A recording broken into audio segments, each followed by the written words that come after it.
Je continue aujourd'hui la série d'homélies que j'ai juste introduite la semaine passée, qui a pour titre « Plus que des mots ».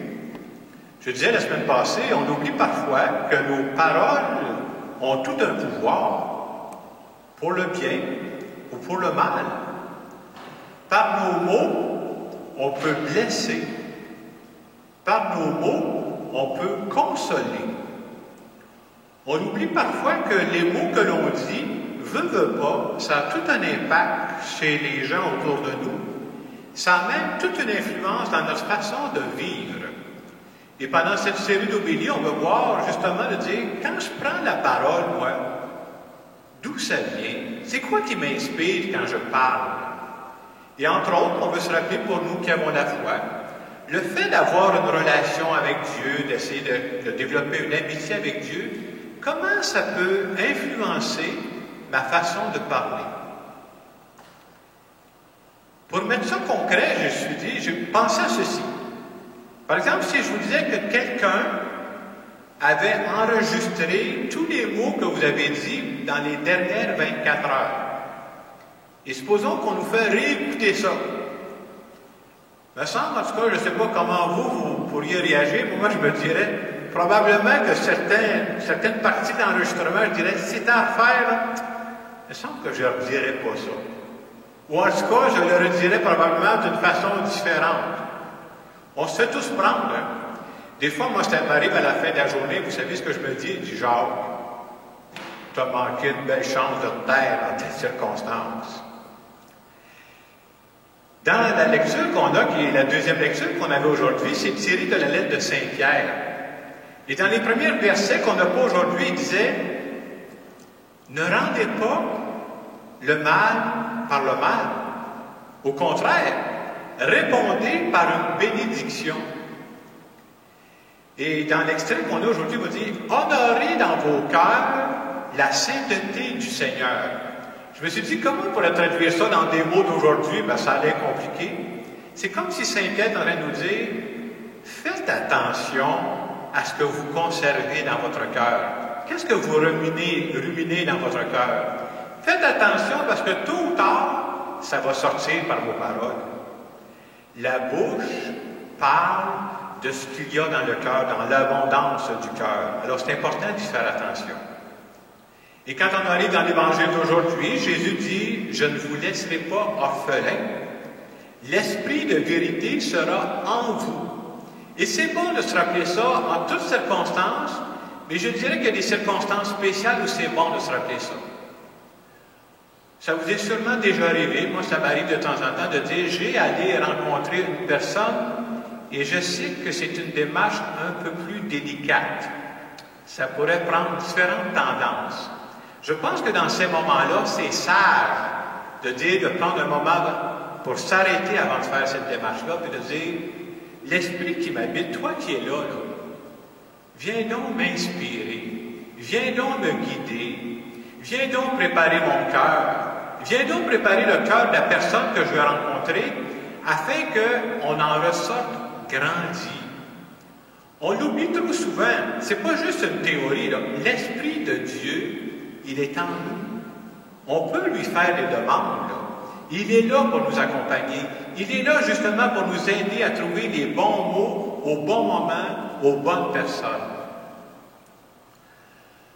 En pensant à ce thème qu'on a pour les semaines à venir, plus que des mots, il y a un texte que je pense que la plupart d'entre vous connaissent, mais j'ai pensé qu'il faut le partager quand même parce que je pense que ça peut éclairer très bien une dimension de ce qu'on a à faire attention.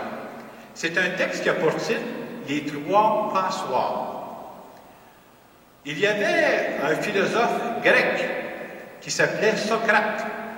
Et selon cette histoire, on nous dit qu'un jour, quelqu'un s'en va voir Socrate et il dit « Hey, tu sais pas ce que ton ami a fait, toi, là. » Et Socrate, comme il était un homme sage, il a commencé par dire « Je t'arrête, là. Avant que tu commences à parler, j'aurai un test à te faire passer. Le test des trois passoires. » Vous comprendrez que l'autre était un peu surpris. C'est quoi cette histoire-là?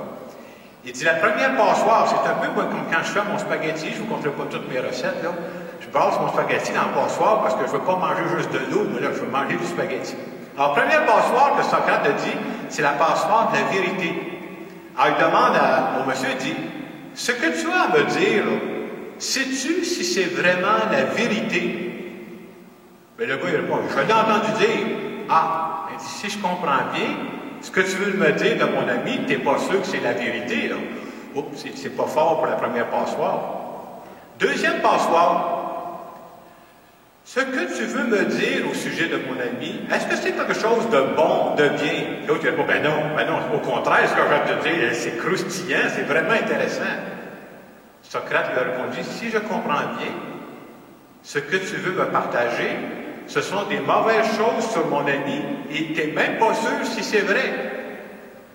Et Socrate a continué, bien, la troisième passoire, ce serait ce qu'on appelle la passoire de l'utilité.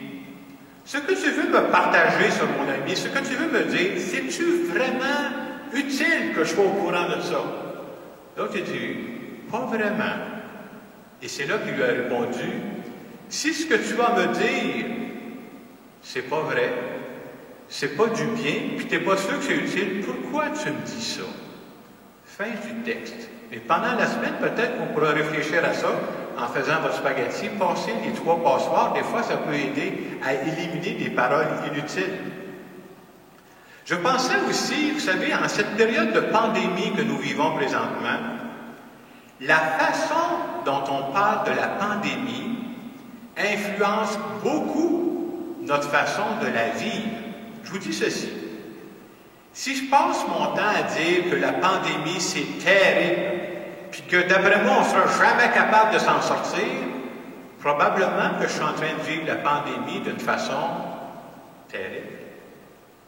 Oui, il faut voir les choses en face, mais pas pire. Oui, ce que nous vivons présentement, on peut s'entendre, c'est une situation unique. Je pense que la plupart d'entre nous, on n'a jamais vécu ça, là. Mais en même temps, oui, il faut faire attention. Oui, il faut suivre les consignes. Mais nous croyons, là, que Dieu nous accompagne dans cette période-là. C'est pas Dieu qui a envoyé la pandémie, pas du tout. Mais est-ce que Dieu peut nous faire réfléchir pendant cette période-là? Moi, je crois ça. Vous savez qu'une des choses qui nous manque le plus présentement, c'est quoi? Ce sont les contacts humains.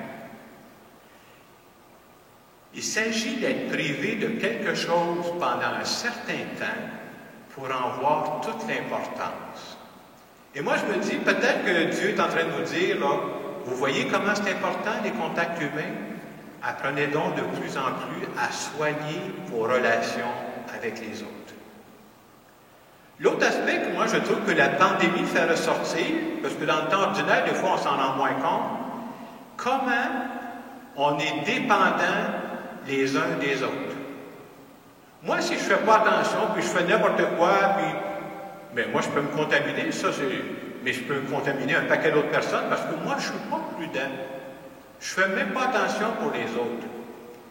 Et c'est comme si Dieu est en train de nous dire à travers cette période-là, je vous ai créé pour que vous preniez soin les uns des autres.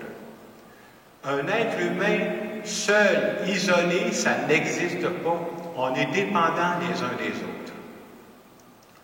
Alors, à la fin de cette homélie, j'aimerais qu'on prenne un moment pour se recueillir. Un moment parce que nous croyons que Dieu est en direct avec nous. Dieu il est présent ici dans cette église, comme il est présent dans chacune de vos maisons.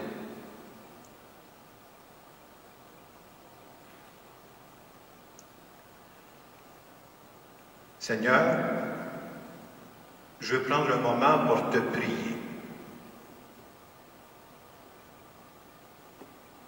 Et tu sais, Seigneur, souvent que les mots me manquent quand vient le temps de te parler.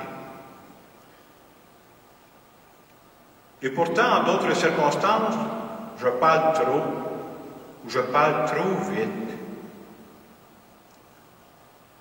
Je veux te demander sincèrement pardon pour toutes les fois où je blesse les autres par mes paroles.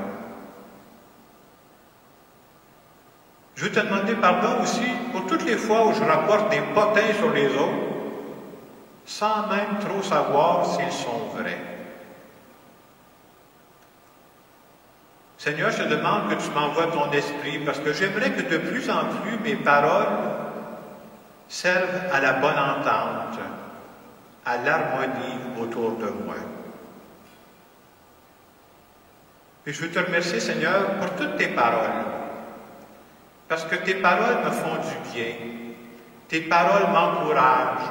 Tes paroles me rappellent à quel point tu m'aimes. Tu m'aimes à la folie malgré mes faiblesses. Et je veux te dire que grâce à toi, moi j'ai confiance en l'avenir. Je veux te dire merci d'être dans ma vie. Amen. Plus que des mots, je vous invite quand même à dire quelques mots à Dieu dans votre cœur.